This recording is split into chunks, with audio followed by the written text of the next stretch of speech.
الحمد لله الذي هدانا إلى سبيل الهداية والعرفان وجعلنا من أهل الإسلام والإيقان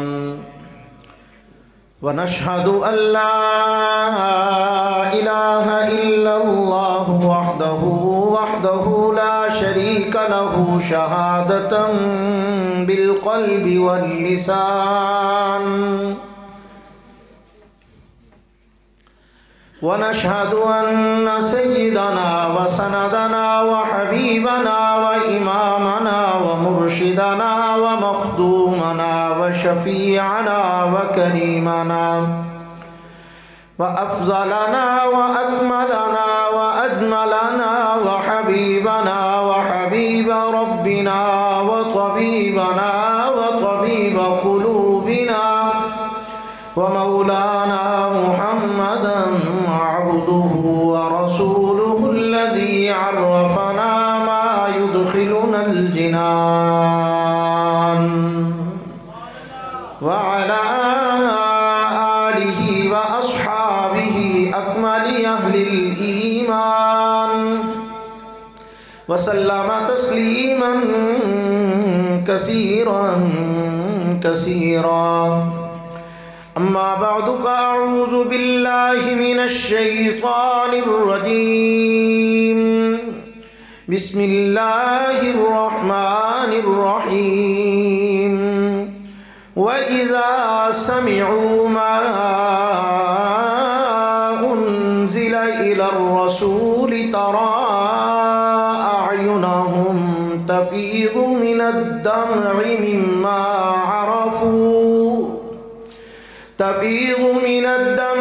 مما عرفوا من الحق يقولون ربنا آمنا فاكتبنا مع الشاهدين. قال الله تبارك وتعالى في مقام آخر والعاديات ضبحا فالموريات قدحا فالمغيرات صبحا. قال النبي صلى الله عليه وسلم أشراف أمتي حملة القرآن أو كما قال صاحب القرآن صلى الله عليه وسلم. صدق الله العظيم وبلغنا رسوله النبي الكريم ونحن على ذلك لمن الشاهدين والشاكرين والحمد لله رب العالمين. بلغ العلا بكماله كشف الدجى بجماله حسنت جميع خصاله صلوا علیہ وآلہ. انتہائی ادب و احترام، عقیدت اور ذوق و شوق سے سارے مل کے درود پاک پڑھیں گے. اللہم صلی علی محمد وعلی آل محمد کما صلیت علی ابراہیم وعلی آل ابراہیم انک حمید مجید.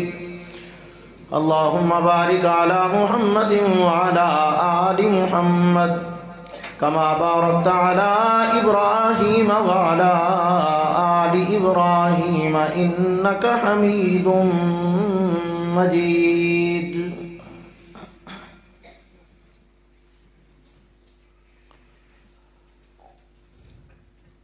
قرآن وہ کتاب ہدایت ہے جس کے بعد اب کوئی بھی کتاب ہدایت نہ آئے گی.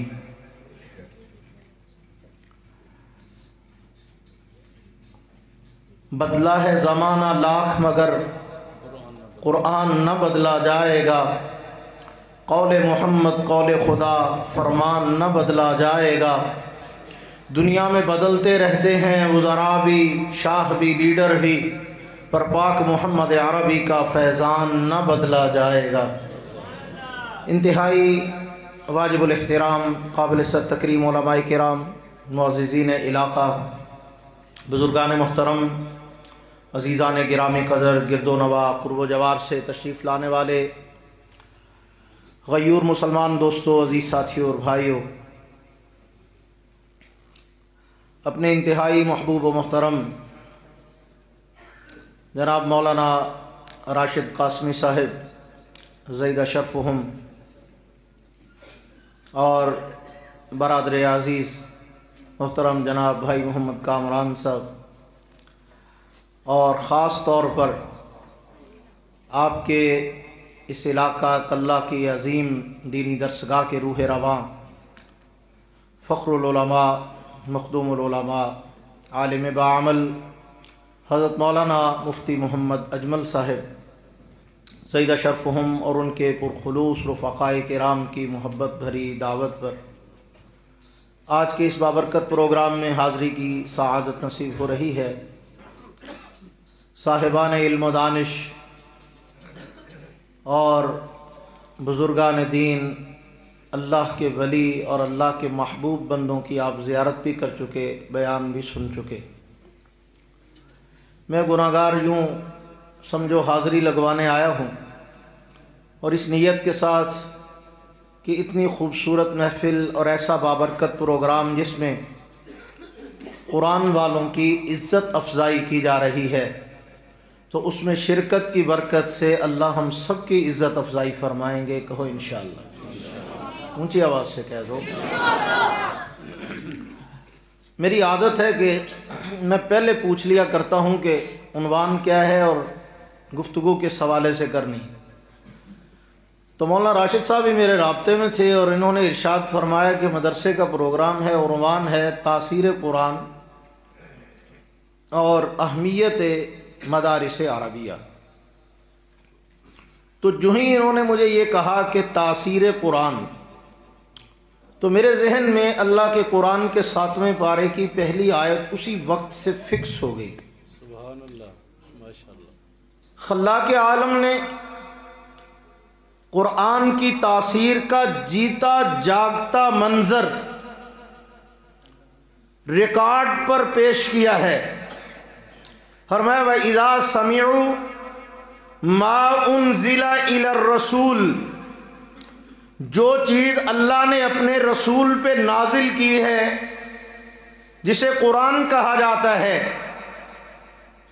جسے کتاب صداقت کہا جاتا ہے، جسے اللہ کا آخری پیغام کہا جاتا ہے، جسے کلام الہی کہا جاتا ہے، جسے مقدر بدلنے والی کتاب کہا جاتا ہے، یہ مبارک کلام اللہ فرماتے ہیں جب میں نے اپنے محبوب کے قلب اطہر پہ نازل کیا تو وہ حضور کے دل پہ اترنے والے قرآن کو جب لوگوں نے سنا، وَإِذَا سَمِعُوا، جب وہ اس کو سماعت کر رہے تھے، سن رہے تھے، اللہ کے نبی کے قلب اطہر پہ اترنے والی اس کتاب کو اپنے کانوں سے سنا انہوں نے، تو فرمایا کہ پھر ہوا پتہ کیا، تَرَىٰ أَعْيُنَهُمْ، تم ذرا ان کی آنکھوں کو غور سے دیکھو تو صحیح، تَفِيضُ مِنَ الدَّمْعِ، تمہیں ان کی آنکھوں سے آنسو برستے ہوئے نظر آئیں گے۔ یہ قرآن منظر کشی کر رہا ہے کہ جب قرآن پڑھا جا رہا ہے اور وہ سن رہے ہیں تو قرآن سنتے وقت ان کی آنکھیں برسنے لگی ہیں، آنکھوں سے تمہیں آنسو نظر آئیں گے۔ میں نے کہا یا اللہ، یہ آنسو کل کو اس کی تعبیر و تشریح کرتے ہوئے کوئی اپنی مرضی سے نہ کچھ کہہ دے، کوئی کہے نعوذ باللہ یہ تو دکھاوے کے آنسو تھے، کوئی کہے یہ تو بناوٹ کے آنسو تھے، کوئی کہے یہ تو لوگوں کو متاثر کرنے کے لیے بہائے گئے آنسو تھے، کوئی کہے یہ تو اپنی ولایت چمکانے کے لیے بہائے گئے آنسو تھے، کوئی کچھ کہے کوئی کچھ کہے، ہزاروں زبانیں، ہزاروں تبصرے۔ خلاق عالم نے فرمایا بات مصطفیٰ کے یاروں کی ہو رہی ہے، پیغمبر کے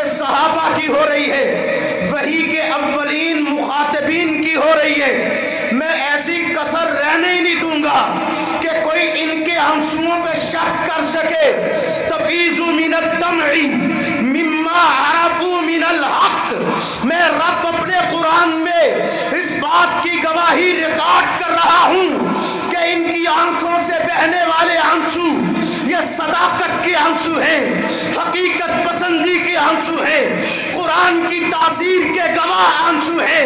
تو پھر مجھے کہنے دیجئے نا، محمد مصطفیٰ کے وہ یار اور غلام جن کی آنسوؤں کی صداقت پہ اللہ کا قرآن گواہی دیتا نظر آئے، ان کے ایمان بھی صداقت پہ قرآن کیوں گواہی نہیں دے گا؟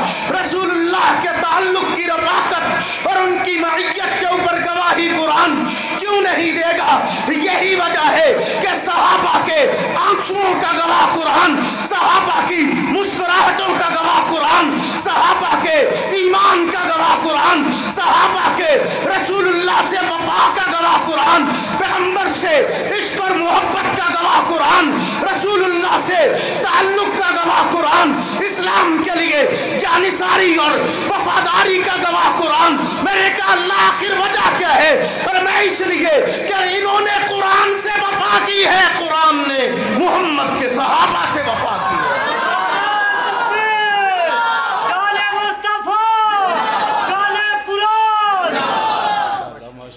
میرے دوستو، قرآن شروع یہاں سے ہو رہا ہے کہ اگر میری تاثیر دیکھنی ہے تو آؤ۔ میں نے کہا قرآن کہاں دیکھیں؟ ہر ایک کا ایک اپنا ہی شو روم ہوتا ہے۔ مولی راشد صاحب، کیا بات ہے، کیا بات ہے، کوئی شک نہیں۔ کوئی بھی اپنا ڈسپلے جب شو کرتا ہے تو اپنے شو روم پہ شو کرتا ہے۔ آپ کی کوئی پروڈکٹ ہے، آپ کا کوئی مال ہے، آپ کی کوئی چیز ہے، آپ کہتے ہیں تشریف لائیے دکان پہ آئیے گا، ہم آپ کو دکھائیں گے۔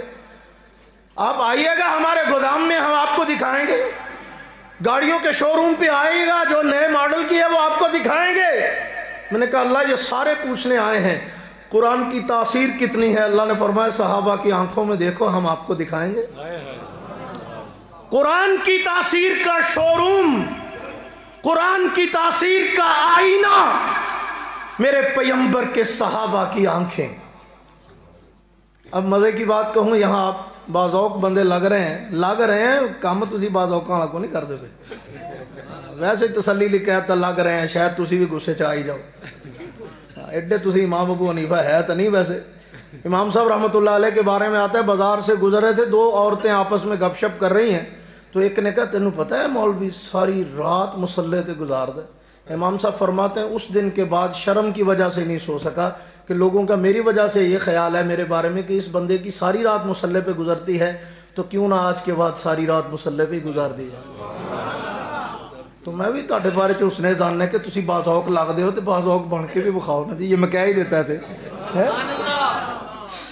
تو عرض کر رہا کہ اللہ نے یہ نہیں کہا کہ اگر قرآن کی تاثیر دیکھنی ہے تو صحابہ کے دل دیکھو۔ اللہ نے فرمایا تمہاری اتنی اوقات نہیں ہے، اتنی حیثیت نہیں، اتنی پہنچ نہیں ہے کہ تم صحابہ کے دلوں کی پاکیزگی تک پہنچ سکو۔ یہ تو میں ہی چیک کر کے بتا سکتا ہوں ان کے دلوں میں کتنا خلوص ہے۔ اولئک الذین امتحن اللہ قلوبہم للتقوی، فرمایا یہ میں ہی بتا سکتا ہوں کہ ان کے دل کتنے اجلے ہیں۔ تمہاری وہاں تک پہنچ نہیں ہے، تم آنکھیں دیکھو، تمہیں نگاہوں سے برستے ہوئے آنسو بتائیں گے کہ قرآن کی تاثیر کتنی ہے، قرآن میں اثر کتنا ہے، قرآن کیسی انقلاب آفری کتاب ہے۔ میرے دوستو یہ اسی قرآن کے کمالات ہیں کہ بن گئے اونٹوں کے چرواہے زمانے کے امام، جن کو کافور پہ ہوتا تھا نمک کا دھوکہ، بن گئے دنیا کو اکسیر بنانے والے ایسے لوگ جن کو زمانہ عرب کے بدو کہہ کے ریجیکٹ کر دیا کرتا تھا۔ اللہ نے اس قرآن کی برکت سے ان کو ایسے اندازے جہاں بانی سکھائے ہیں کہ میرے پیغمبر کے ان غلاموں کے قدموں میں لا کر اللہ نے کیسر و کسرا کے تخت و تاج رکھ دیے۔ میرے دوست تھوڑی سی توجہ چاہوں گا آپ کی، میں آپ کو ایک بڑی کام کی بات بتا کے جانے لگا ہوں۔ باتیں ساری کام کی ہوتی ہیں، اللہ کرے اللہ پاک ہمیں عمل کی توفیق نصیب فرمائے۔ آج کل نا ہمارا مزاج بڑا عجیب سا بن چکا ہے، کام چور ہیں ہم، اوپر سے ہڈ حرام بھی ہیں ٹکا کے، کچھ کرنے کے چکر میں نہیں۔ ہماری پوری خواہش ہوتی ہے کہ ہم بستر میں سے منہ نہ نکالیں اور یہیں بیٹھ کے دعائیں کرتے رہیں، یہیں بیٹھ کے بد دعائیں کرتے رہے۔ اچانک بریکنگ نیوز آئے کہ پوری دنیا پہ خلافت راشدہ نافذ ہو گئی ہے، مبارک کو مٹھائی کھا لو، ہوں تو منہ باہر کڈو۔ تو یہ مثال ان پوسٹیوں پہ فٹ آتی ہے کہ جو کسی جگہ پہ پنگیوں چرسیوں کا مقابلہ ہوا نا تو انہوں نے کہا کہ یار جو سب سے بڑا پوستی ہوگا نا، سب سے زیادہ سست، اس کو انعام ملے گا۔ تو اب وہ بیٹھے ہوئے تھے ماشاءاللہ کافی سارے پنگی پوستی، سارے اکٹھے ہو کے آگے سستیوں کے امام، تو اب وہ انعام دینے کے لیے پکار رہے ہیں کہ ہاں بھائی جو اپنے آپ کو سب سے سست آدمی سمجھتا ہے وہ آئے، اس کو ہم انعام دیں گے۔ اب ایک بندہ آیا وہ ایسے ایسے گھومتا ہوا پہنچ گیا، اس کو چھوٹا انعام دے دیا۔ انہوں نے کہا اور کوئی؟ اب اگلا آیا، اس نے اس سے زیادہ ایکٹنگ کی پوستی بننے کی، اس نے اس سے اگلی، جناب سارے ایک سے ایک بڑھ، وہ ایک بندہ اٹھے ہی بیٹھا، وہ کھلو گے اٹھے ہی نہ اپنی جگہ۔ انہوں نے کہا تو کہنا مینوں اتنے دے جاؤ، مینوں تسی اتنے دے جاؤ، ٹھیک ہے نا بھائی۔ انہوں نے کہا وڈا انعام یہ بنتا ہے، اے فرسٹ آیا ہے بھائی، باقیاں سارے نے ایکٹنگ کی آن دی، کسی نہ کسی درجے کچھ تو کیتا نا، یہ اتنے ہی بیٹھا کہنا مینوں اتنے دے جاؤ، میرے کو نہیں آیا جانا۔ تو ہم اول انعام یافتہ پوستی ہیں اس معاملے میں کہ ہم کہتے ہیں کہ بسترے کے اندر سے منہ نہ نکالنا پڑے اور پوری دنیا پہ دین نافذ ہو جائے۔ بات ہنسنے کی نہیں ہے، بات تو یہ رونے کی ہے، ذرا غور سے سنیے گا میں آپ کو کیا کہنے لگا ہوں۔ اللہ کے قرآن میں اللہ پاک نے ایک غزوے کا ذکر کیا ہے، رحمت دو عالم صلی اللہ علیہ وسلم، اور علماء بیٹھے ہیں، خاص طور پہ میرے بڑے مخدوم و محترم ہیں مولانا عاصم صاحب، اللہ پاک اپنی حفظ و امان میں رکھیں۔ آپ کے علاقہ کی خوبصورت آواز اور خوبصورت انداز میرے لیے بڑے محترم ہیں۔ ایک بڑا عجیب نکتہ دے کے جا رہا ہوں۔ غزوہ بدر پہ ہم 4 جمعے پڑھا لیتے ہیں، 4 تقریریں کر لیتے ہیں، غزوہ احد پہ کتنی تقریریں کر لیتے ہیں۔ تو میں اللہ کے قرآن کا مطالعہ کر رہا تھا تو مجھے بڑا عجیب سا محسوس ہوا کہ یار رسول اللہ کی زندگی کے سارے غزوات اپنی جگہ سے اہم ہیں، لیکن اللہ کے قرآن نے کسی غزوے کے نام سے کوئی صورت منسوب نہیں کی سوائے ایک غزوے کے۔ ایک غزوہ ایسا ہے کہ جس غزوے کو اللہ نے اتنی اہمیت دی ہے کہ پوری سورت کا نام اللہ نے اس غزوے کے ساتھ جوڑ دیا ہے، اس کا نام ہے سورۃ الاحزاب۔ احزاب کا معنی ہوتا ہے کئی سارے گروہ، نیٹوں کی فوجیں، کئی سارے لشکروں کا مجموعہ، تو اس کو غزوہ خندق بھی کہتے ہیں، اس کو غزوہ احزاب بھی کہتے ہیں۔ اب توجہ سے میری بات سنیے گا ذرا، میں آپ کو بڑی قیمتی بات بتا کے جانے لگا ہوں۔ سنی سنائی رٹی رٹائی باتیں میں نہیں سنایا کرتا، میری اپنی جوڑی ہوئی ہوتی ہیں، اللہ کرے اس میں اللہ خیر پیدا فرما دے۔ میں جب قرآن مجید کا مطالعہ کر رہا تھا میں نے دیکھا کہ اللہ پاک نے غزوہ خندق کا ذکر کیا ہے، صحابہ اکرام قربانی دے رہے ہیں، خندق کھود رہے ہیں، سیرت کی کتابیں اس سے بھری پڑی ہیں۔ تو صحابہ نے جب آپس میں مشورہ کیا کہ خندق کھودنی ہے، ایک طرف 3 طرف تو مکانات ہیں، باغات ہیں، مدینہ محفوظ ہے، کوئی نہ کوئی سیکورٹی کا سسٹم ہے، لیکن ایک سائیڈ خالی ہے، ادھر سے دشمن آئے گا، ادھر سے خطرہ ہے، مقابلے کی کوئی صورت نہیں ہے۔ مل ملا کے کوشش کر کے کل صحابہ کی تعداد بنتی ہے 3500 تقریباً، اور جو لشکر مقابلے میں آ رہا ہے وہ بڑا جفاکار اور بڑا تجربہ کار، اس کی تعداد ہے 10,000 سے زائد۔ مقابلے کی صورت نہیں، اب کریں کیا؟ توجہ سے میری بات سنیے گا ذرا، ضائع نہ کیجیے گا۔ مقابلے کی صورت کیا ہے؟ حضرت سلمان فارسی رضی اللہ تعالیٰ نے کہا یا رسول اللہ ایسے کام نہیں چلے گا، خندق کھود لیتے ہیں، دفاع میں آ جاتے ہیں، دفاعی پوزیشن اختیار کرتے ہیں، اور اتنی گہری اور اتنی چوڑی خندق کھود لی جائے کہ جس کو ایک گھوڑا چھلانگ مار کے کراس نہ کر سکے۔ ٹھیک ہے بھائی، فیصلہ ہو گیا۔ اب صحابہ بھی خندق کھود رہے ہیں، جناب رسول اللہ بھی خندق کھود رہے ہیں، پیغمبر کے ہاتھوں میں کدال، صحابہ کے ہاتھوں میں کدالیں لگے ہوئے ہیں خندق کھودنے کے لیے۔ آپ کو پتہ ہے غزوہ احزاب کا ڈراپ سین کیا ہوا تھا، اینڈ کیا ہوا تھا؟ اللہ پاک نے صرف ہوا کا تھوڑا سا والیوم بڑھایا، بس تھوڑا سا والیوم ہوا کا بڑھایا، نہ فوجیں اتاری، نہ علیحدہ سے کوئی لشکر بھیجا، نہ ہوا کا والیوم بڑھا دیا، تیز کر دی ہوا، اس کو آندھی بنا دیا۔ تیز آندھی کی صورت میں ان کی ہر چیز جب اڑنے لگی نا تو سوائے بھاگنے کے اور کوئی چارہ کار نظر نہیں آیا۔ تو 10,000 کا لشکر جو بڑے لمبے چوڑے منصوبے بنا کے آیا تھا، صرف ہوا کا والیوم تیز کر کے اللہ نے دوبارہ وہیں پہنچا دیا جہاں سے آیا تھا۔ ٹھیک کہہ رہا ہوں نا؟ اب جو بات میں کہنی ہے وہ ضائع نہ کرنا، وہ ابھی میں نے نہیں کہی آپ کو، بڑی غور سے سننا میری بات۔ اللہ نے کرنا کیا تھا؟ اللہ نے کوئی اچانک تو منصوبہ بنایا نہیں کہ اچھا میں ایسے کرتا ہوں ہوا کا والیوم بڑھا دیتا ہوں، نہیں، یہ تو پہلے سے طے تھا، اللہ کو پتا تھا میں نے ان کے ساتھ کیا کرنا ہے جو آ رہے ہیں۔ صحابہ کدالیں پکڑ کے لگے ہوئے ہیں، سردی کا موسم تھا، شدید سردی اس وقت ہوتی تھی مدینہ طیبہ میں، جس طرح یہاں سردی پڑتی تھی، اب بھی ہوتی ہے سردی، لیکن اس وقت کھلا ماحول تھا، زیادہ پڑتی تھی۔ تو شدید سردی کا موسم تھا جب غزوہ احزاب کے دن تھے، رسول اللہ صلی اللہ علیہ وسلم اور سارے صحابہ خندق کھود رہے ہیں. صحابہ اتنی تکلیف میں ہیں کہ پیٹ پہ پتھر باندھے ہوئے ہیں, کھانے کا سامان پورا نہیں ہے. حضور سے جا کے کہہ رہے ہیں یا رسول اللہ اتنا بھوک سے برا حال ہے کہ پیٹ پہ پتھر باندھنا پڑا. حضور نے فرمایا اچھا. انہوں نے ایسے اٹھا کے پیٹ سے کپڑا دکھایا, یا رسول اللہ یہ دیکھیں پیٹ پہ پتھر باندھا ہوا ہے. رحمت دو عالم نے اپنے بطن مبارک سے کپڑا ہٹا کے فرمایا اچھا اگر تم نے ایک باندھا ہوا ہے تو محمد نے پیٹ پہ 2 باندھے ہوئے ہیں. اج کر آئے نے سارے مامے لیڈر بنن دے. حیرت ہوتی ہے ایسی بات پہ جب یہ لیڈری کرتے ہیں اور رہنمائی اور رہبری کا تاج پہن کے میدان میں آتے ہیں تو شرم سی آنے لگتی ہے ان کے کردار پہ.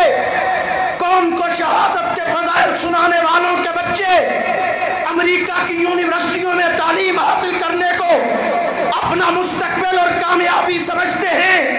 لوگوں کو جہاد کے فضائل سنا کر اسلام کے لیے کٹ مرنے کی تعلیم دینے والوں کی اولادیں بیرون ممالک میں جا کے پلازے اور بہت بڑے بڑے بزنس اور کاروبار کرتی نظر آتی ہیں تو تف کرنے کو دی جاتا ہے. ایسے لوگوں کی لیڈری پر اور ان کو آئینہ دکھانے کا جی چاہتا ہے کہ تم سمجھتے ہو ہم اسلام کے ٹھیکیدار ہیں, تم سمجھتے ہو ہم دین کے علمبردار ہیں. ادھر آؤ, اگر لیڈر دیکھنا ہے, قائد دیکھنا ہے, مقتدی دیکھنا ہے, امام دیکھنا ہے, پیشوا دیکھنا ہے تو محمد مصطفیٰ کو دیکھو جس کے کارکن اپنے پیٹ پہ 1 پتھر باندھتے ہیں تو محمد مصطفیٰ کے پیٹ پہ 2 پتھر بندھے ہوئے نظر آتے ہیں. قائد اسے کہا جاتا ہے. لیڈری یہ ہوتی ہے, قیادت اور رہبری کا انداز یہ ہوتا ہے. وہ انداز کسی اور کا ہوگا جو تم نے اختیار کیا ہے. اس کو دھوکہ تو کہہ سکتے ہیں, رسول اللہ کی سنت کی پیروی نہیں کہہ سکتے. میرے دوستو گستاخی معاف. میں عرض کر رہا تھا کہ صحابہ محنت کر رہے ہیں, لگے ہوئے ہیں, مشقت کر رہے ہیں. اسی مشقت کے دوران میں ایک مقام ایسا ہے, نبی رحمت صلی اللہ علیہ وسلم کھڑے ہیں اپنی جگہ پہ اور محنت کے ساتھ خندق کھود رہے ہیں. صحابہ ہے یا رسول اللہ ایک چٹان آ گئی ہے. وہ اچھا اعلان کرنا ہے, کہہ دیں آپ کیا کہنا ہے. جی بھئی یہ گاڑی کھڑی ہے 7768 LED جس کی بھی ہے وہ ذرا سائڈ پہ کر لیں, تھوڑی سی ایمرجنسی ہے, گاڑی دوسری نکالنی ہے, مہربانی. جزاکم اللہ. توجہ کریں بھی, دروشی پڑھیں ایک مرتبہ. اللہم صلی علی سیدنا و مولانا محمد مبارک وسلم. صحابہ کرام آئے, یا رسول اللہ خندق کھودتے کھودتے ایک چٹان آ گئی ہے درمیان میں, پورا زور لگا لیا, ٹوٹ نہیں رہی. حضور نے فرمایا مجھے دکھاؤ کہاں. صحابہ نے حضور کو چٹان دکھائی. رحمت دو عالم نے ہاتھ میں کدال پکڑی, نبوت والی قوت سے اس پہ ضرب لگائی, ساتھ میں اللہ کا نام لیا تو ایک چنگاری نکلی اس چٹان سے اور چٹان تھوڑی سی ٹوٹ گئی. تو اللہ کے پیغمبر نے صحابہ سے فرمایا مبارک ہو, اللہ نے فارس کو تمہارے لیے فتح کر دیا ہے. تھوڑی دیر بعد حضور نے یوں دوبارہ پوری قوت سے چٹان کے اوپر کدال کو مارا تو دوسری چنگاری نکلی. حضور نے فرمایا مبارک ہو, اللہ نے کیسر کو اور روم کی طاقتوں کو تمہارے زیر نگیں کر دیا ہے. تیسری مرتبہ حضور نے یوں کدال اٹھائی اور زور سے ماری. فرمایا مبارک ہو, اللہ نے مکے کی فتح کی خوشخبری بھی سنا دی ہے. ہمیں بڑا چاہ ہے نا, بڑا شوق ہے, کاش ہم حضور کے دور میں آئے ہوتے گئے ہوتے. ہمارے حضرت قاسمی صاحب رحمۃ اللہ علیہ فرمایا کرتے انہیں جو کہ تسی ہے نہیں جڈے بڑیاں بڑیاں شتیریاں نو جفے پاڑ لے. یہ انہی کا حوصلہ تھا جو حضور کے ساتھ لڑ لگے تھے. تیرے میرے جیسے ہوتے تو چھوٹی سی بات پہ پگھل جاتے. اتنا ایمان, اتنا جگرا کہ صرف حضور کے صحابہ کے تھا جنہوں نے ساتھ دیا ہے. حضور نے ایسے موقع پر یہ کہا ہے, پیٹ پہ پتھر بندھے ہوئے ہیں, کھانے کا سامان پورا نہیں ہے, اور خوشخبری کیا سنائی جا رہی ہے, کیسر پتہ ہو رہا ہے, کسرا اس وقت کی سپر پاوریں, فتح ہونے کی خوشخبری. اور آگے سے صحابہ یہ نہیں کہہ رہے کہ یا رسول اللہ کیسی عجیب بات کر رہے ہیں. صحابہ فرماتے ہیں ہم نے حضور کی زبان سے سنا, ہمیں ذرہ برابر بھی تعجب نہیں ہوا, بلکہ آسمان سے چڑھتے ہوئے سورج کی شعاؤں پہ شک ہو سکتا ہے, محمد مصطفیٰ کی زبان سے نکلے ہوئے جملوں کی صداقت پہ شک نہیں تھا. ہم نے یقین کر لیا کہ حضور نے کہہ دیا تو ہو گیا، مکہ بھی فتح ہوگا، کیسر بھی فتح ہوگا، کسرا بھی فتح ہوگا، اسلام کی بہاریں آئیں گی، دین کا پھریرا لہرائے گا۔ صحابہ کہتے ہیں ہم نے دل و جان سے مان لیا۔ حضور نے کہا مبارک ہو، ہم نے کہا خیر مبارک۔ اب توجہ، اب یہ خندق کھودی جا رہی ہے، یہ مشقتیں ہو رہی ہیں، تاریخ اسے ریکارڈ کر رہی ہے، اللہ کو پتہ نہیں چل رہا کہ یہ کیا ہو رہا ہے۔ کیوں بھائی؟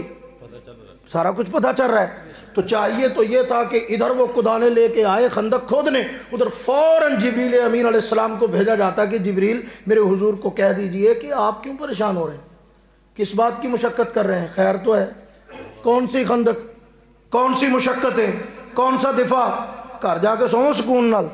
میں انج کر کے وہ تیز کرنی تے کام سیدھا پدرا، تسی ایویں خام خواہ مشقت کری جا رہے ہیں۔ نہیں، یہ کیا ہے؟ وہ خندق کھود رہے ہیں، اللہ دیکھ رہا ہے، وہ کدالیں چلا رہے ہیں، اللہ دیکھ رہا ہے، وہ بھوکے مر رہے ہیں، اللہ دیکھ رہا ہے، وہ پریشان ہے، اللہ دیکھ رہا ہے، ان کی آنکھوں میں آنسو ہیں، اللہ دیکھ رہا ہے، وہ رو رہے ہیں، اللہ دیکھ رہا ہے۔ میں ایک بندے کی بات سن رہا تھا چند دن پہلے، بڑی عجیب بات کی۔ اس نے کہا بعض دفعہ ایسے ہوتا ہے، کئی بندے اپنے آپ کو بڑے مستجاب الدعوات سمجھتے ہیں کہ میں دعا مانگتا ہوں قبول ہو جاتی ہے۔ فرمایا یہ ان کے اللہ کے محبوب ہونے کی دلیل نہیں ہوتی۔ بعض مرتبہ ایسا ہوتا ہے بندہ اللہ سے کچھ مانگتا ہے تو اللہ کو اس کا اپنے دروازے پہ آنا ہی اچھا نہیں لگتا۔ اللہ فرشتوں کہتے چل یار انہوں دے کے ٹورو، یہ کدھروں آ گیا منہ چوک کے، انہوں دے تے انہوں ٹورو انہوں چھتی چھتی۔ بعض دفعہ ایسا ہوتا ہے ایک بندہ اللہ کے ہاں اتنا محبوب ہوتا ہے، وہ مانگ رہا ہوتا ہے، اللہ فرماتے نہیں انہوں حجے نہیں دینا، یہ منگن نال مزہ بڑا آ رہا ہے، یہ میرے کو مانگ رہے ہیں نا، یہ منگتے رہنا مینوں بڑا چنگا لگا، یہ منگن دے ذرا ہور ایک باری، یہ اج نہیں دینا، کل پھر آن دے، یہ دو چار باری آئے نا جی، یہ آنا ہی مینوں بڑا چنگا لگ رہا ہے۔ بعض دفعہ ہوتا ہے اللہ کو بندہ پیارا لگتا ہے، اللہ چاہتے ہیں یہ بندہ بار بار آئے، بار بار آئے، بار بار آئے۔ جس کو اللہ بار بار اپنے در پہ آنے کی توفیق دیں وہ بندہ کمزور اور معمولی بندہ نہیں ہوتا، اللہ کے ہاں بڑا محبوب بندہ ہوتا۔ بات سمجھ میں آ رہی ہے کہ نہیں آ رہی؟ تو میں عرض کر رہا تھا کہ اب یہ صحابہ مانگ رہے ہیں، رو رہے ہیں، تڑپ رہے ہیں، محنت کر رہے ہیں، مشقت کر رہے ہیں، کدالیں چلا رہے ہیں، اللہ دیکھ رہے ہیں، سارا کچھ ہو گیا۔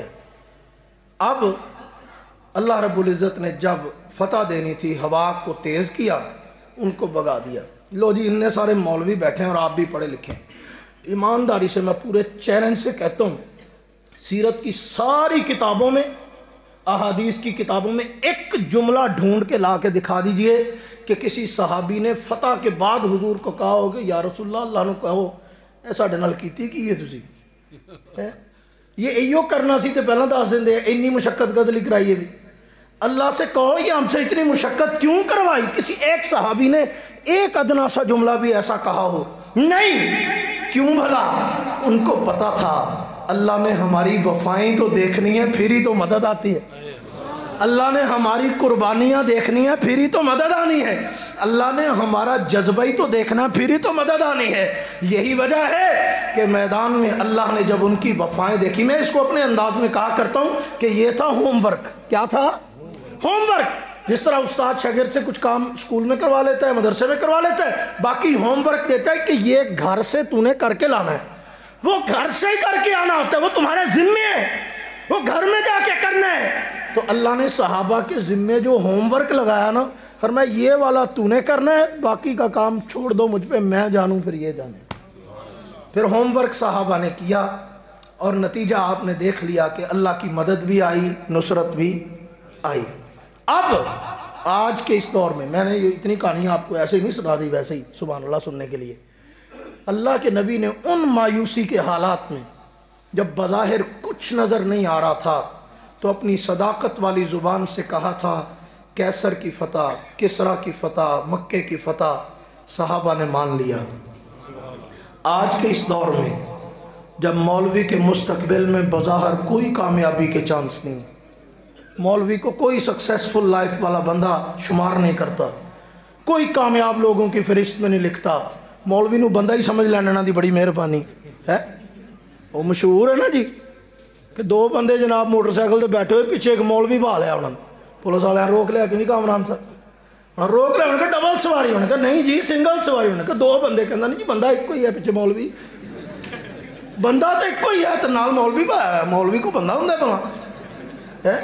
یا آپ کسی سے پوچھیں جا کے، یہ ماشاءاللہ ہماری مسجدوں کے منتظمین، میری مسجد تے نہیں، آپ منو نہ کٹا دیا جی مسجد تو، باقی مسجدوں میں آپ جائیں عجیب منظر ہوتا ہے، حاجی صاحب ماشاءاللہ 1.5 لاکھ میں گزارا نہیں ہوتا، چودھری صاحب 3 لاکھ مہینے میں گزارا نہیں ہوتا، تے مولوی صاحب ماشاءاللہ سبحان اللہ 10,000 چ بھی کم چلی جاندہ، 8,000 چ بھی چلی جاندہ، نال کہتے ہیں حضرت صاحب تسی بادام شدام نہیں کھاندے، وہ کیڑی شاید کھانے نے بھی اپنے گا لین مولوی صاحب ہوں، عجیب مناظر ہوتے ہیں۔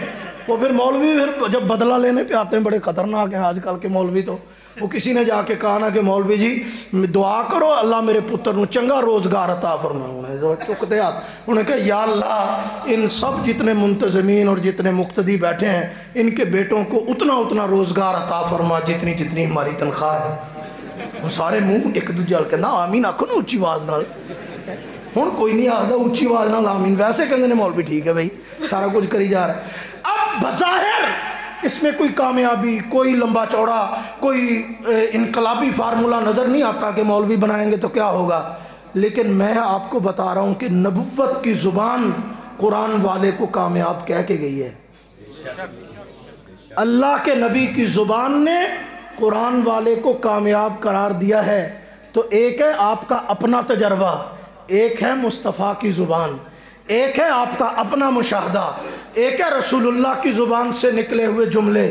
میں کہتا ہوں میں نے اپنے مشاہدے سے اربوں کھربوں پتی لوگوں کو اپنے سامنے بیٹھ کے آنسو بہاتے ہوئے دیکھا ہے، اللہ کی کبریائی کی قسم اٹھا کے کہتا ہوں اربوں پتی لوگ میرے سامنے بیٹھ کے روتے ہوئے نظر آئے کہ حضرت جی کو وظیفہ بتاؤ، میری بیٹی کا رشتہ نہیں ہو رہا۔ میں سر پکڑ کے بیٹھ جاتا ہوں کہ یا اللہ کس چیز کی کمی ہے، اگر اس کی بیٹی کا رشتہ نہیں ہو رہا تو باقیوں کا کیا بنے گا۔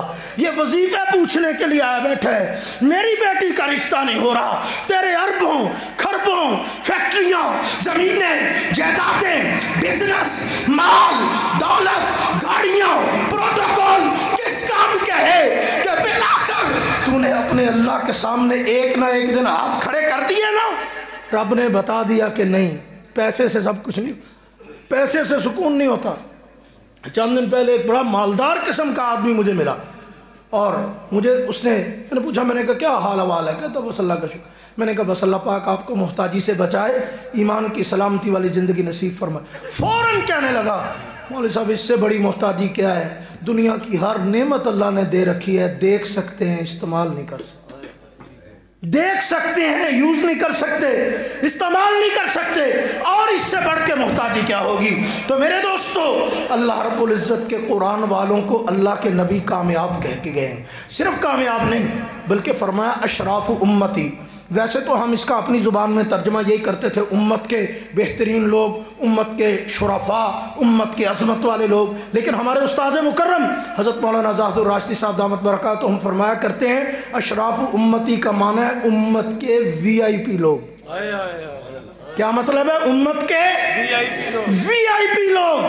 تمہارے ہاں وی آئی پی وہ ہوتا ہے جو تم سے تنخواہ لے کر تمہاری گاڑی کا دروازہ کھولتا ہے، تمہارے لیے وی آئی پی وہ ہوتا ہے جس کو کرائے کے لوگ سلوٹ مارتے ہیں، تنخواہ لینے والے۔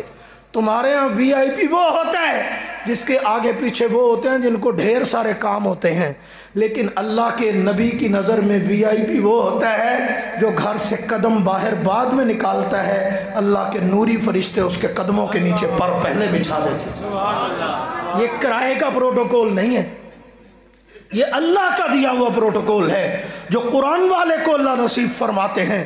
اور میرے دوستو قرآن کی وجہ سے جو عزتیں اللہ عطا کرتے ہیں، جو برکتیں عطا کرتے ہیں، اس کی مثال روئے زمین پہ نہیں ملتی۔ قرآن والوں کو اللہ اتنا نوازتے ہیں۔ یہ میں پچھلے دنوں ایک واقعہ پڑھ رہا تھا بڑا عجیب، انہوں نے کہا پشاور کے اندر رہنے والے ایک افغانی قاری صاحب جو یہاں پہ پشاور میں قرآن پڑھتے پڑھاتے تھے، ان کے پاس ایک ساتھی ملنے کے لیے گیا تو اس نے کہا حضرت آپ کو قرآن بہت اچھا یاد ہے، تو اس یاد ہونے کا راز کیا ہے؟ اس یاد ہونے کا راز کیا ہے؟ تو اس نے جو جواب دیا نا تڑپا دینے والا جواب تھا۔ اس نے کہا بتاؤں اس کا راز؟ کہتا میں جب قرآن مجید یاد کرتا تھا نا تو اللہ کی توفیق اور عنایت سے میرے اوپر اللہ کی ایسی مہربانی ہوئی کہ تو مجھے خواب میں جناب رسول اللہ صلی اللہ علیہ وسلم کی زیارت ہوئی اور حضور نے مجھے فرمایا کہ پہلا پارہ سناؤ. کہتے میں نے یاد کیا ہوا تھا تو میں نے وہ خواب میں پہلا پارہ حضور کو سنایا. فرمایا اگلی رات مجھے پھر حضور کی زیارت ہوئی, میں نے پھر دوسرا پارہ سنایا. کہتے ہیں 29 پارے میں نے خواب میں جناب رسول اللہ کو سنائے. حضور علیہ السلام کو خود سے سنائیں, اللہ کے پیغمبر نے خود سے سنے. فرمایا آخری دن تھا, آخری رات تھی, تو 29ویں پارے کے بعد میں نے کہا آقا کل 30واں سپارہ. فرمایا جہاں 29 میں تیری غلطی نہیں آئی تو 30 میں بھی نہیں آئے گی, چل انجی پاس ہے, ایسے ہی پاس ہے. تو فرمایا میں نے رسول اللہ کو سنایا ہے سارا قرآن. میں کہتا ہوں کتنے نصیبے والے وہ لوگ ہیں آج کے دور میں جن کو خواب میں اللہ کے نبی کی زیارت ہو اور اللہ کے نبی ان سے قرآن سنے. اللہ اکبر کبیرہ. میرے دوستو, نہ تو ولایت کا دروازہ بند ہوا ہے, نہ سعادتوں کا دروازہ بند ہوا ہے, نہ برکتوں کا دروازہ بند ہوا ہے. اگر ہم ہی اپنے مقدر پہ مور لگا کے بیٹھ جائیں تو قصور ہمارا ہے, ورنہ اللہ نے یہ دروازہ کھلا رکھا ہے. آؤ اپنی اولادوں کو, اپنے بچوں کو, اپنے گھر والوں کو, اپنے افراد کو, اپنے ماتحتوں کو, بلکہ خود قرآن پڑھنے کے لیے مدرسے میں آؤ, دین سیکھنا شروع کرو. میں کہتا ہوں عجیب عجیب مناظر ہوتے ہیں, قسم سے دل پسیج جاتا ہے. یہ چند دن پہلے میں نے ایک ایڈ دے دیا کہ یار تفسیر پڑھنے کے لیے آن لائن اگر کسی نے پڑھنا ہو تو میرے پاس پڑھ لے. اچھا, اتنا کرتے کرتے مجھے سعودیہ سے ایک پٹھان کی کال آئی, یہ 2 دن پہلے کی بات. وہ کہتا قاری صاحب میں آپ کو بتاؤں, مجھ کو تو ناظرہ صحیح طرح سے نہیں آتا, تم تفسیر پڑھاتے ہیں تو تم میرا ایک مدد کر سکتے ہیں. میں نے کہا بھائی آپ کی میں کیا مدد کر سکتا ہوں. اس نے کہا قاری صاحب تم مجھ کو روزانہ نہ ایک رکوع پڑھ کے بھیج دیا کرو, میں قرآن کھول کے پوری توجہ سے اس کو بار بار سنوں گا, اور جب آپ کے پاس وقت ہوگا میں آپ کو فون پہ اس کا سبق سنایا کروں گا. روزانہ کا ایک ایک رکوع کر کے میں سارا قرآن سیکھ جاؤں گا, تمہارے لیے بہت دعائیں کروں گا. لے بیٹھے بٹھایا میں نے استاد بناتا ہوں, شگرد بن گیا, سر گیا. میرا بھی دنیا شگردی کوئی نہیں سی.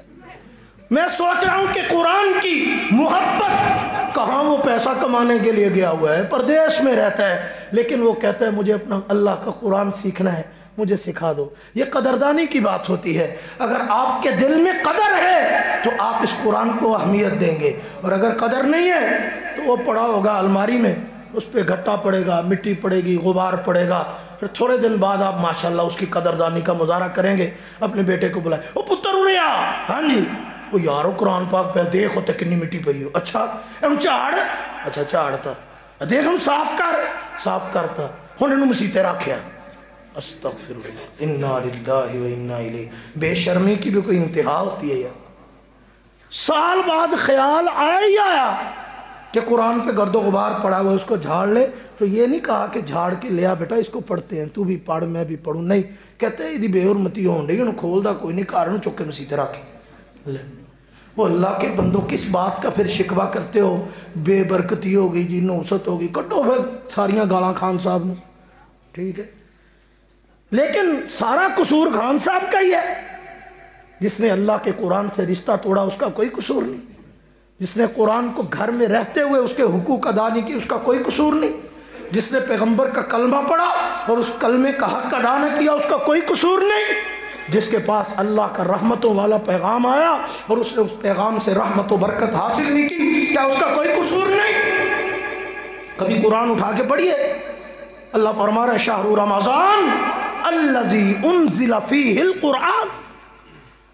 اللہ نے رمضان کا تعارف کراتے ہوئے یہ نہیں کہا کہ رمضان رحمتوں والا مہینہ ہے, برکتوں والا مہینہ ہے, مغفرت والا مہینہ ہے, رزق والا مہینہ ہے, روزوں والا مہینہ ہے. حالانکہ اس میں کیا شک ہے, برکتوں والا بھی ہے, رحمتوں والا بھی ہے, رزق والا بھی ہے, مال والا بھی ہے, عزت والا بھی ہے, خیر خواہی والا بھی ہے, روزوں والا بھی ہے, جہنم سے آزادی والا بھی ہے, سارا کچھ ہے. لیکن اللہ نے جب اس مہینے کا تعارف کرایا نا تو یہ نہیں کہا رحمت والا, مغفرت والا, برکت والا, جہنم سے آزادی والا, روزے والا, فلاں والا, فلاں والا, نہیں. فرمایا رمضان قرآن والا مہینہ ہے. میں نے کہا یا اللہ اس کا کیا مطلب؟ فرمایا یہاں کے رہنے والوں کو بتانا, شکر گڑیوں کو, کہ میں نے قرآن کا نام لے کے بتا دیا کہ قرآن والا مہینہ, برکتیں بھی اس میں, رحمتیں بھی اس میں, عزتیں بھی اس میں, شانیں بھی اس میں, جنت بھی اس میں. اور جنہوں نے یہ سمجھ لیا تھا کہ قرآن میں سب کچھ ہے, انہوں نے رسول اللہ سے پھر قرآن سیکھا. بات سمجھ رہے ہیں کہ نہیں؟ بات سمیٹ لیتے ہیں. بس ایک واقعہ چھوٹا سا میں نے آپ کو سنانا ہے، پہلے بھی کئی بار آپ کو بھی سنا ہے، آپ کے محلے والوں کو بھی سنا دیتا ہوں، سبق ہی یاد کرانا نا جی۔ تو عام طور پہ ہوتا یہ ہے، ہمیں وہمی قسم کے لوگ، ہمیں جلدی یقین نہیں آتا، ہمیں اعتماد نہیں ہوتا، ہمیں کوئی آ کے کہنا ایسے کرو گے ایسے ہو جائے گا ایسے کرو گے، انہیں پتہ نہیں ہوئے گا بھی کہ نہیں ہے نہ ہوئے، مولوی تو کہن تو ادھر سے منڈا بھیج دیے مڑ کے پھر ہمارے استاد جی فرماتے ہیں کہ میرے پاس ایک بندہ آیا اور آ کر کہنے لگا مولوی صاحب آپ کی نا تقریر سن کے جی تو چاہتا ہے اپنے بچے کو قرآن پڑھاؤں حافظ بنا دوں، لیکن اس کے فیوچر کا کیا بنے، فیوچر سمجھ مستقبل کا، اس کے مستقبل کا کیا بنے؟ فرمایا اچھا مستقبل خراب ہو جائے گا؟ ہم نے کہا نہیں، اصل میں دنیا میں رہنے کے لیے بہت کچھ چاہیے ہوتا ہے نا۔ تو حضرت نے فرمایا اچھا فیوچر میں شادی ہے، فیوچر میں زندگی ہے، فیوچر میں 40 سال کے بعد کی لائف ہے، فیوچر میں سارا کچھ ہے، فیوچر میں قبر بھی ہے کہ نہیں ہے؟ کیوں لنگ گئی؟ آنی ہے نا جی، مستقبل میں قبر بھی ہے، حشر بھی ہے، میدان معاشر بھی ہے، سوال و جواب بھی ہے، منکر نکیر بھی، سارا کچھ ہی ہے، وہ بھی فیوچر میں ہے۔ تو فرمایا کمال ہے، تجھے چند سال کے فیوچر کی فکر ہے، اس سے اگلے فیوچر کی کوئی پرواہ ہی نہیں، اس سے اگلے مستقبل کا کوئی خیال ہی نہیں۔ تو اللہ کے بندو اپنی اولادوں کو قرآن پڑھا کے دیکھو، اپنا تو اپنا تمہارا بھی فیوچر بن جائے گا۔ ان کا اپنا تو مقدر سنورے گا، یہ تمہارا بھی سنوار دیں گے۔ اور قرآن کا تو ویسے بھی چیلنج ہے، زندگی رہے نا بندے دی تو دو مخلوقاں نال واسطہ ضرور پیندا ہے، ایک پولیس والے نال تے ایک تبلیغ والے نال، کتے نہ کتے بندہ انہاں دے ٹھائے چاڑی جاندے، معافی نہیں دیندے، انہوں نے کسی نہ کسی بہانے تانوں گھیر لینا، معافی تبلیغ والے بھی کو نہیں دینی تے معافی انہاں بھی کو نہیں دینی، تو نقد پہ جان چھوٹتی ہے۔ ویسے تو سا ناراض نہیں ہونا کامران بھیا، نقد پہ جان چھوٹتی ہے، نہیں بھائی او نہیں نقد لکھاؤ، چلا نقد، سروزہ نقد ہے۔ تو زندگی میں کبھی نہ کبھی ان کے ہتھے چڑھ جاتا ہے بندہ۔ اچھا خیر، تبلیغ والوں کے ہتھے چڑھ جائے نا تو برکت ہوتی ہے، زندگی بدل جاتی ہے، نماز سکھا دیتے ہیں، کلمہ سیدھا کرا دیتے ہیں، کچھ نہ کچھ آخرت کا خوف کو اللہ توبہ کرا ہی دیتے ہیں۔ بندہ اگر کبھی قرآن کے ہتھے چڑھ جائے نا، پھر قرآن جو کرتا ہے نا اس کے ساتھ وہ بڑا کمال کا ہے۔ قرآن کا چیلنج بڑا عجیب ہے، میں کبھی کبھی یہ جملہ کہتا ہوں، مجھے خود بڑا سرور آتا ہے۔ قرآن کہتا ہے بابو تم سارے مل جاؤ نا تو مجھے نہیں بدل سکتے۔ مولوی راشد صاحب بڑی عجیب بات، کیوں مولوی منیب صاحب؟ سارے رل جاؤ نا تے مینوں نہیں بدل سکتے، ایک آیت نہیں بدل سکتے، ایک رکوع نہیں بدل سکتے، ایک لفظ نہیں بدل سکتے، ایک صورت نہیں بدل سکتے، زبر زیر پیش نہیں بدل سکتے۔ قرآن کہتا ہے سارے رل جاؤ مل جاؤ مجھے نہیں بدل سکتے، لیکن کدے تو میرے ہتھے چڑھ سے پھر دیکھ یہ تو نہ بدلیں تو پھر آکھیں تم مل کے قرآن کو نہیں بدل سکتے، لیکن کبھی قرآن سے یاری لگاؤ، قرآن تمہارا مقدر بدل دے گا، قرآن تمہاری زندگی بدل دے گا، قرآن تمہارے آخرت کے مراحل کی تمام تر صورتحال بدل دے گا، قرآن تمہاری قبر میں کمکمے روشن کر دے گا، قرآن تمہاری زندگی کو برکتوں سے لبریز کر دے گا، قرآن تمہارے نامہ اعمال میں اللہ کی رحمتیں داخل کر دے گا، قرآن تمہارے لیے بخشش کے فیصلے کروا دے گا، قرآن انگلی پکڑ کے تجھے جنت کے اعلیٰ مقامات پہ پہنچا کے کہے گا کہ جہاں قرآن کی آیات کا اختتام ہوگا وہاں قرآن والے کا مقام ہوگا۔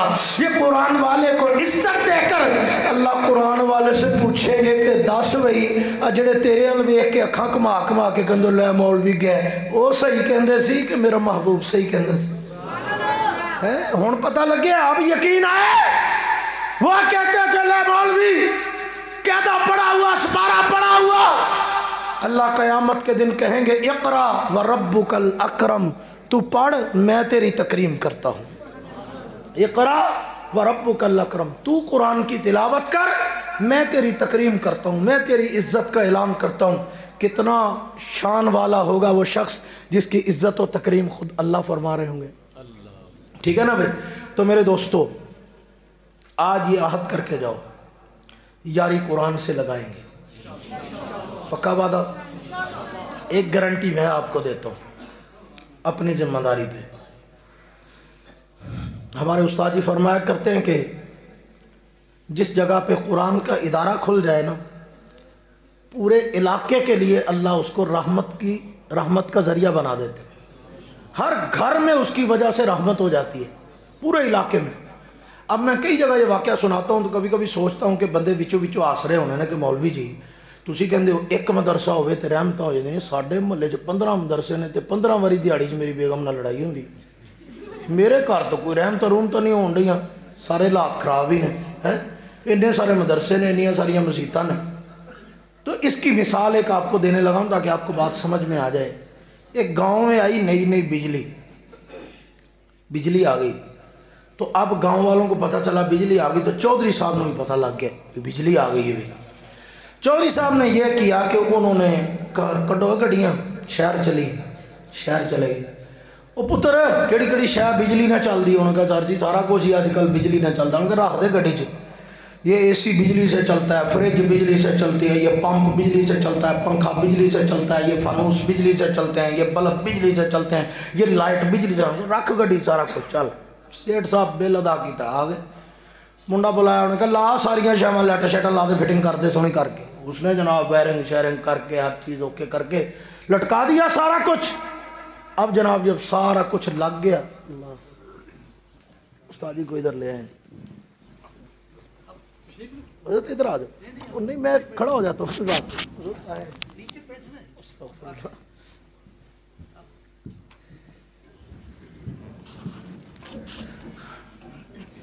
حضرت استاد جی دعا کے لیے تشریف لے آئے. بھائی زیادہ آپ کی سما خراشی نہیں کرنی، میں مختصر سی بات کر رہا ہوں، بات سمیٹنے لگا ہوں میں. توجہ. اب چودھری صاحب نے کہا بجلی سے چلنے والی ساری چیزیں لے آؤ بھائی. لے آئے. اس نے کہا فٹنگ شٹنگ کر دو، کر دی. لگ گئی ہر چیز جناب. اب چودھری صاحب بٹن دبا رہے ہیں، بلب کا کوئی نہیں چل رہا، پنکھے کا وہ بھی نہیں چل رہا، فریج کا چلا ہے وہ بھی نہیں چل رہا، اے سی آن کیا وہ بھی نہیں چل رہا، ریموٹ کنٹرول سے LCD TV چلا رہے ہیں وہ بھی نہیں چل رہا. چودھری صاحب نے 2-4 وڈیاں کڑیاں گالاں تے کہندے لے مامے ہیر دے کہندے سی پنڈ 'چ بجلی آ گئی ہے. کاہدی بجلی ہے؟ نہ بلب چل رہا ہے، نہ ٹیوب چل رہی ہے، نہ لائٹیں چل رہی ہیں، نہ پمپ چل رہا ہے، نہ استری چل رہی ہے، نہ فریج چل رہی ہے، نہ اے سی چل رہا ہے. یہ کس چیز کی بجلی ہے؟ میرے جیسا ایک ملنگ سا مولویوں نے ویکھیا مولوی چودھری اج واہ ہی گرم ہے، چلو حال پوچھ ہی لئیے.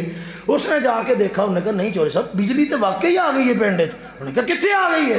اس نے بٹن دبا کے دیکھا کچھ نہ چلا، یہ چلایا وہ نہ چلا. اس نے کہا شاید مین سوئچ میں کوئی پرابلم ہو. اس نے مین DP چیک کی، سب کچھ ٹھیک ہے. بڑا حیران. انہوں نے کہا چل باہر نکل کے ایک نظر مارا. انہوں نے جو باہر نکل کے ویکھیا تو میٹر ہی نہیں. انہوں نے کہا چودھری صاحب میٹر لوایا؟ انہوں نے کہا میٹر وہ کدا؟ انہوں نے کہا بجلی دا. انہوں نے کہا نہیں وہ تو نہیں لوایا. انہوں نے کہا چوری کہدیاں گلاں تے پٹن نے کہڑا شور مچان نے. جب تک تو نے کنیکشن نہیں لیا، بجلی لی نہیں، میٹر لگوایا نہیں، تو کون سی چیز چلے گی؟ ہمارے استاد جی فرماتے ہیں علاقے میں ایک درسگاہ قرآن کی کھل جائے، پورے علاقے پہ اللہ کی رحمتیں ہو جاتی ہیں. اگر کسی کو شکوہ ہے نا کہ رحمت میرے گھر تک تو آئی نہیں، تو وہ دے کارے چ باہر نکل کے ویکھو میٹر لگے. اس کا مدرسے سے کوئی تعلق ہے؟ اس کا اللہ کے گھر سے کوئی تعلق ہے؟ حالت تو ہماری یہ ہے. ہمارے علاقے میں ادارہ ہوتا ہے، مدرسہ ہوتا ہے، تو ہم باہر سے گزرتے ہیں، ہمیں 15 سال گزر جاتے ہیں، ہمیں کوئی آدمی پوچھے نا کی ہے پتہ نہیں اندر ہی مولوی کچھ کر دیں، نہیں پتہ نہیں اندر پتہ نہیں مولوی کچھ کر دیں، میں نہیں پتہ. لے وہ تیرا کوئی داخلہ بند ہے اللہ دے بندے، تو پوچھ لے اندر کی کر دے ہو بھائی.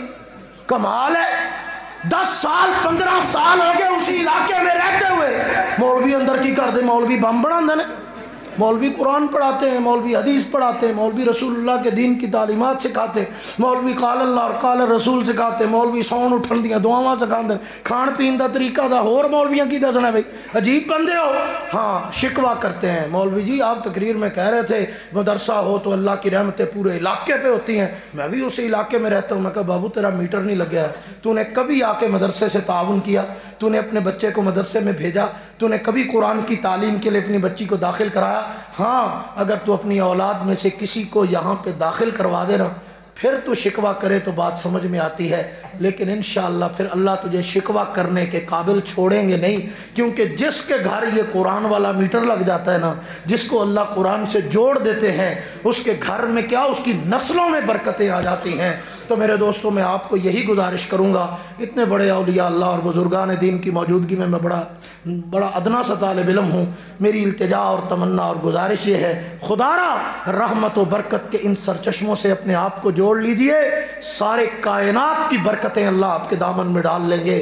آج بھی اگر امت کی بقا اور فلاح کا کوئی راز ہے، اگر کوئی ذریعہ بچا ہے اللہ کی رحمتوں کو متوجہ کرنے کا، برکات کو متوجہ کرنے کا، اللہ کی نصرتوں کے حصول کا، تو وہ صرف اور صرف ایک ہے، وہ اللہ کا قرآن ہے یا مصطفیٰ کا فرمان ہے۔ اپنا رشتہ دین سے جتنا مضبوط کر لو گے اتنا تمہارا دامن رحمتوں اور برکتوں سے بھرتا چلا جائے گا۔ تمنا ہے کہ پھر تعلیم قرآن عام ہو جائے، ہر ایک پرچم سے اونچا پرچم اسلام ہو جائے۔ وآخر دعوانا الحمدللہ۔